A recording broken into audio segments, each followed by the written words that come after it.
Shri Niranjan BC, Shri Niranjan BC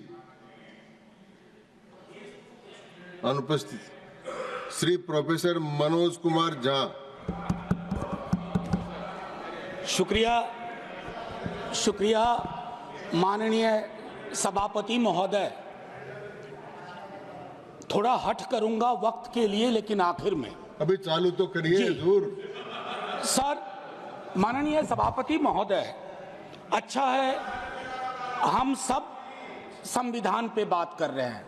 उस सदन में भी हुई, इस सदन में भी तमाम साथियों ने संविधान पे बात की। अपना अपना दायरा है, अपनी अपनी सोच है, अपनी अपनी प्राथमिकताएं हैं, लेकिन महत्वपूर्ण यह है कि हमने संविधान पे बात की। कई ओहदेदार लोग दूसरे स्तंभ के, वो तो ईश्वर से बात करने लगे हैं। भगवान को कितना काम है, किसी की नौकरी लगवानी है, किसी की शादी करवानी है, किसी को चुनाव जितवाना है, तो किसकी पर्ची निकलेगी, किसकी अर्जी लगेगी। तो अच्छा है कि हम संविधान के दायरे में बात कर रहे हैं। माननीय सभापति महोदय, नेहरू जी पर बहुत चर्चा होती है। जब से इस संसद में आया हूं, और मैं इस नई सरकार के बाद ही सदन में आया हूं, बचपन में सोचा करता था पार्लियामेंट पहुंचूंगा, लेकिन आज एक कन्फेशन करता हूं, हमेशा अपने को विपक्ष में देखता था, तो विपक्ष में ही हूं। तो सर ऐसा है, मैंने कई दफा कहा है, 14 का चुनाव, 19 का चुनाव, 24 का चुनाव जवाहरलाल नेहरू नहीं हारे हैं, विपक्ष हारा है, कांग्रेस हारी है। 100 साल आप चुनाव जीतेंगे, लेकिन नेहरू को फिर भी वहां खड़ा पाएंगे, क्योंकि अथॉरिटेरियनिज्म के खिलाफ, पार्लियामेंट्री डेमोक्रेसी के प्रतीक है नेहरू। वो ढाल हैं, वो रक्षा कवच हैं। और मैं आपको बताऊं, हमारे नड्डा साहब ने जेपी का उद्धृत किया, और मुझे अच्छा लगा कि जयप्रकाश जी ने जब इंदिरा जी को, वो इंदू लिखा करते थे, जब चिट्ठियां लिखी ना इमरजेंसी के दौरान, तो नेहरू को इन्वोक किया। I am writing to you in the name of your father Jawaharlal Nehru. वो ऐसे व्यक्ति थे, जब उनकी आलोचना नहीं होती थी तो छद्म नाम से अपनी आलोचना स्वयं करते थे। तो मैं क्या कहूं, जयप्रकाश जी का कश्मीर पर जो नेहरू जी को चिट्ठी थी या इंदिरा जी को चिट्ठी थी, अगर वो चिट्ठी आज मनोज कुमार झा अपने नाम से कॉपी पेस्ट करके लिख दे, तो सर शाम तक मैं टेलीविजन डिबेट में विलेन बन जाऊंगा। मेरे पर यूएपीए लगे ना लगे, सांसद हूं शायद ना लगे, लेकिन बहुत तरह की तोहमत लगेगी। सर एक आवश्यक बात, हम महापुरुषों की जन्मतिथि पुण्यतिथि पर माल्यार्पण वाले दुनिया के नंबर 1 देश हैं। इतनी पुष्प वर्षा करते हैं जन्मतिथि और पुण्यतिथि पे, लेकिन सर वो तिथियां इस बात की भी होती है कि हम अपनी चुनौतियों को स्वीकार करें। अगर हम संविधान दिवस मना रहे हैं, क्या फ्रीडम के बारे में नहीं बात होनी चाहिए? दोनों तरफ ऐसी बातें हो रही हैं, मेरी कमीज सफेद, तुम्हारी कमीज गदली। अरे साहब, संविधान की कमीज देख लो, वो गदला ना हो, उस पे दाग ना पड़े। ये हमारा दायित्व होना चाहिए। आज से 25 वर्ष बाद मैं इस सदन में नहीं होऊंगा, हम में से बहुत लोग नहीं होंगे। जब 100 साल पे चर्चा हो रही होगी, बहुत चर्चा होगी, लोग विश्लेषण करेंगे, जैसे आज हम करते हैं कि नेहरू को यह करना चाहिए था, नेहरू ने वो नहीं किया। 100 साल बाद कोई आपके बारे में टिप्पणी करे, मैं जीवित नहीं रहूं, संभवतः मैं सदन में नहीं रहूंगा, लेकिन वो भी अच्छा नहीं लगेगा सर, अशोभनीय लगेगा। टाइम मशीन नहीं है सर, नहीं तो मैं अपने सारे साथियों को 47-46 ले जाता। खून की नदियां बह रही थी दोनों तरफ, खून की नदियां। मंदिर में गाय काट के फेंकी जा रही थी, मस्जिद में सुअर फेंके जा रहे थे। उस दौर में एक ऐसे देश के निर्माण का संकल्प, गलतियां हुई होंगी। आप विलेन क्यों बनाते हो भाई? विलेन मत बनाओ, आपसे भी गलतियां होती हैं, हमसे हुई हैं। मैं सिर्फ इतना कहता हूं माननीय उपसभापति महोदय कि जब हम तबसरा करते हैं इस तरह के नेताओं पे, तो हम भूल जाते हैं 47 में इस देश की क्या हालत है। सर आपने घर बनाया हो, मैंने नहीं बनाया अभी तक, मेरे पिता ने बनाया।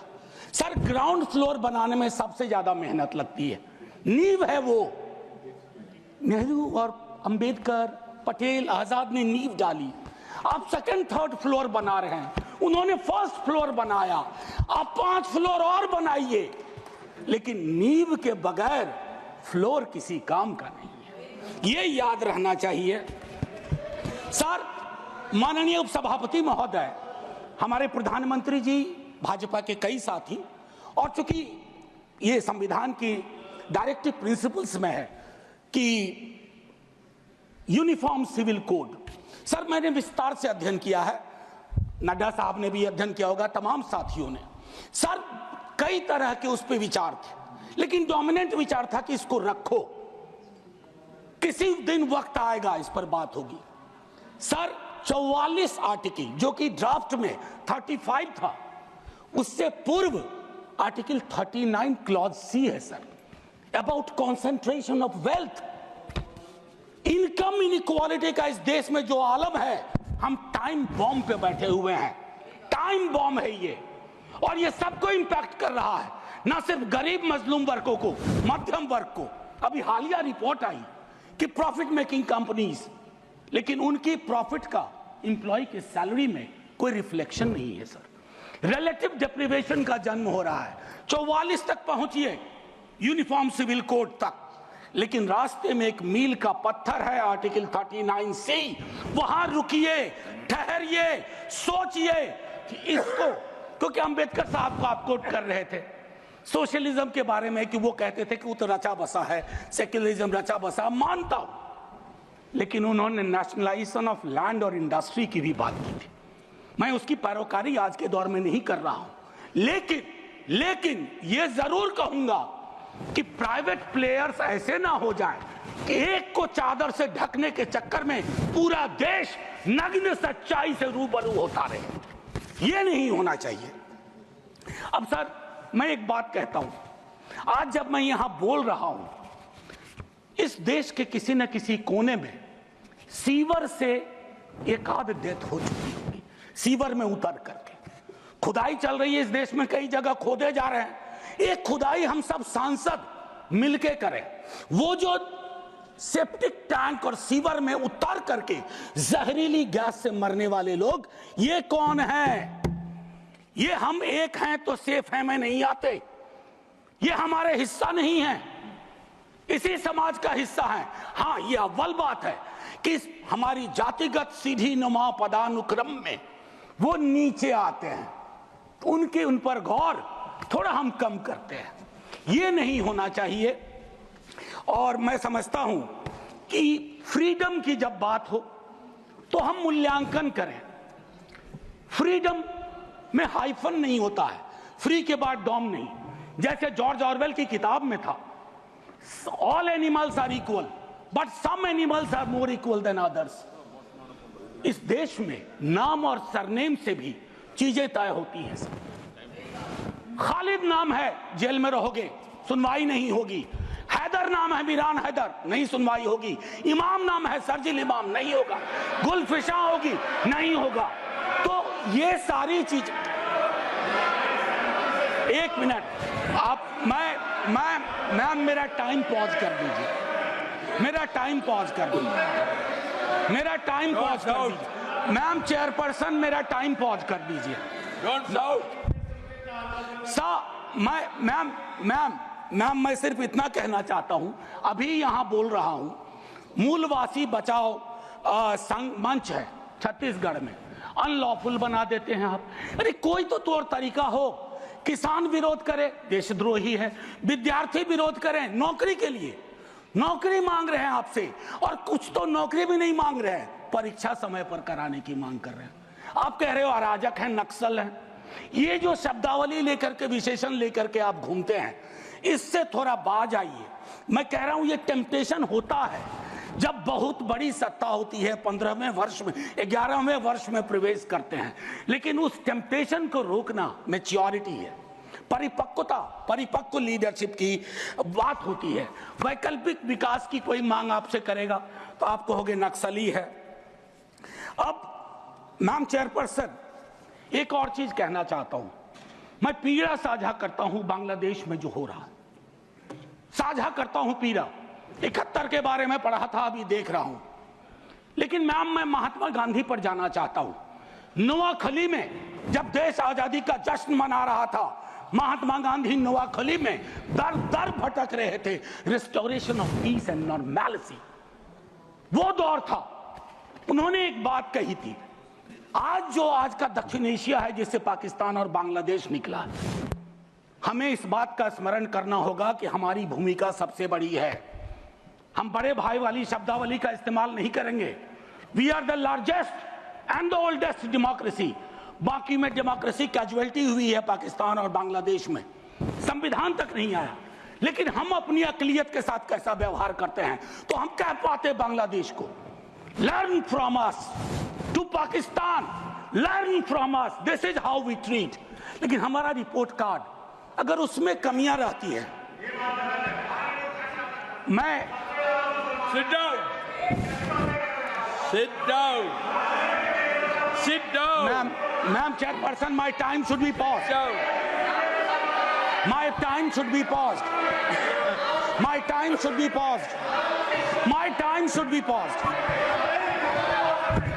Honorable members. मैम एक चीज मैं एक चीज कहना चाहता हूं। अंबेडकर साहब को कोट किया गया, अंबेडकर साहब को कोट किया गया, और एक मिनट किसी की भावना आहत हुई है तो मैं वापस लेता हूं। It is primarily a mode of, सुनिए, it is primarily a mode of associated living. Democracy is not simply a form of living, form of government. Associated living, कितना इसको अपने जीवन में उतार पाए? ऑफ कॉन्जॉइंट कम्युनिकेटेड एक्सपीरियंस, कितना उतार पाए? जातिगत जनगणना की जब बात होती है तो बट जाते हैं हम। क्यों बट जाते हैं भाई? वर्गीकरण की बात होती है, बिना जनगणना के वर्गीकरण कैसा? एनएफएस के माध्यम से एक नई रवायत का जन्म हो गया है। एक ओबीसी की लिस्ट में क्रीमी लेयर के इंटरप्रिटेशन के लिए आप राज्यों की समकक्षता इक्विवेलेंस को एक ऑर्डर के माध्यम से छुपा देते हैं। आपका दोष नहीं भी दूंगा, कहूंगा कि अधिकारी वर्ग के अंदर अभी भी वो मानस है कि वो रिप्रेजेंटेशन से परेशान होता है, चिढ़ता है, उसको लगता है ये यहां कहां आ गए। अभी बिहार में सर्वेक्षण हुआ, कई लोगों ने कहा हम तो इतने कम नहीं हो सकते। विजिबिलिटी और न्यूमेरिकल स्ट्रेंथ में फर्क होता है। विजिबल आप इसलिए अपने को समझते हैं ज्यादा कि आप न्यायालय में हैं, आप विद्यालय में हैं, आप सड़क पे हैं, आप चौक पे हैं, आप चौराहे में हैं, तो आपको लगता हम तो बहुत, हमें कम क्यों दिखाया गया? उसके इस रिश्ते को हम सबको समझना होगा। मैम चेयरपर्सन, और जो मैंने कहा conjoint experience and associated living, together with that I'll take you for a minute to what Jawaharlal ji said in the beginning of objective resolution. उन्होंने कहा, और मैं हिंदी में तर्जुमा करता हूं, कि आज जब मैं यहां खड़ा हूं तो 5000 साल का अतीत मेरे सामने खड़ा है। मैं अभिभूत भी हूं लेकिन मेरी चिंताएं भी हैं। इन चिंताओं और अभिभूत होने के बीच किस तरह के राष्ट्र का हम निर्माण करेंगे इस संविधान सभा के माध्यम से, मैं इस चुनौती को स्वीकार करता हूं अपने साथियों के साथ। और then he mentioned oath of tennis court. मैंने इस सदन में एक दिन कहा था कि 1789 के रेवोल्यूशन के बाद जहां से लिबर्टी, इक्वालिटी, फ्रैटर्निटी आया, जवाहरलाल जी ने कहा तब के बादशाह ने वहां कमरे बंद करवा दिए कि कॉन्स्टिट्यूएंट असेंबली नहीं बैठ सकती है। एक कमरे से दूसरा कमरा, दूसरे कमरे से बरामदा, और आखिर में टेनिस कोर्ट में पूरी की पूरी असेंबली बैठी और ओथ लिया। उसको कहते हैं ओथ ऑफ टेनिस कोर्ट। उन्होंने क्यों यह उदाहरण दिया कि हमारी डेमोक्रेसी में भी कभी इस तरह के चैलेंज आ जाए तो संसद इमारत की मोहताज नहीं होगी, संसदीय लोकतंत्र इमारत की मोहताज नहीं होगी, वो इबारत देखेगी। और इबारत और इमारत में फर्क है। मैम मैम आज मैंने कहा था हट करूंगा, 1.5 से 2 मिनट और चाहिए। अब मैंने कहा कि वन नेशन वन इलेक्शन की बात हो रही है, उस पर विस्तार से बोलूंगा जिस दिन अगर आया, अगर सिलेक्ट कमेटी को गया तो अलग बात है। लेकिन मैम इस देश में वन नेशन वन इलेक्शन था, नड्डा साहब ने कहा, मैं मानता हूं। कई दफा क्या होता है जब आप कोट करते हैं, हमारी यूनिवर्सिटी में कहते हैं कि सेमी कोलोन के बाद किसी को कोट मत करो, उसको हम लोग कहते हैं पुअर साइटेशन, कि किसी को कोट किया। जैसे आपको उदाहरण के लिए मैम 30 सेकंड में, कि मार्क्स ने कहा religion is the opium for masses, ऐसा कभी नहीं कहा मार्क्स ने। वो सेमी कोलन के बाद का एक सेंटेंस था, उन्होंने ये कहा is the Sai of oppressed, लेकिन सेमी कोलन के बाद का उठा करके कहा रे रिलीजन के तो खिलाफ थे कार्ल मार्क्स। तो उसी तरह से साइटेशन के साथ दिक्कत है। मैं सिर्फ इतना कहना चाहता हूं, वन नेशन की वो साइकिल टूटी थी, वन नेशन वन इलेक्शन की साइकिल 60s मिड 60s में टूटी। आज क्या गारंटी है, हम कैसे अगले चुनाव तक ले जाएंगे? Will it be a proxy governance? Then it won't it undermine the idea of will of the people? मैं समझता हूं कि इस पर विशद चर्चा हो और तभी जा करके एक Kindly conclude. बस अभी तो Kindly conclude. 33 सेकंड लिया है, 1 मिनट और दे दीजिए। मैम चेयरपर्सन, तारतम्य तो थोड़ा टूट जाता है, फिर भी अपनी एक बात कह के खत्म करूंगा। बाबा साहब भीमराव अंबेडकर के बचपने का एक छोटा किस्सा, क्लासरूम में बैठे हुए थे सबसे पीछे, शिक्षक ने कहा चूंकि मैथमेटिक्स में बहुत अच्छे थे, आओ इसको हल करो। ज्यों ही वो बोर्ड की तरफ बढ़े, जितने कास्ट हिंदू अपर कास्ट के लोग थे वो दौड़ के बोर्ड के पास गए, क्योंकि बोर्ड के पीछे उनका टिफिन बॉक्स था। उनको लगा ये पोल्यूट हो जाएगा। मैम आज वो मान्यताएं नहीं हैं, लेकिन पोल्यूशन प्योरिटी की नई मान्यताएं आ गई हैं, एक्सक्लूजन की नई मान्यताएं आ गई हैं। और आखिरी में ऑस्विज एक जगह थी पोलैंड में, जहां जिसको सिर्फ गैस चैम्बर से मत समझिए, ऑस्विज के बनने में सालों की नफरत और घृणा थी, जिसका अंजाम ना सिर्फ जर्मनी में भुगता गया, पूरी दुनिया ने। तो ये नफरत घृणा, इस पर लगाम लगे ना तो हर मोहल्ले में ऑस्विज होगा। और आखिर में मैम, मैं आज जद पे अगर हूं, निशाने पे, मैं आज जद पे अगर हूं तो बदगुमा न हो, चिराग सबके बुझेंगे, ऐसी हवा किसी की नहीं होती। शुक्रिया मैम, जय हिंद। Shri Abdul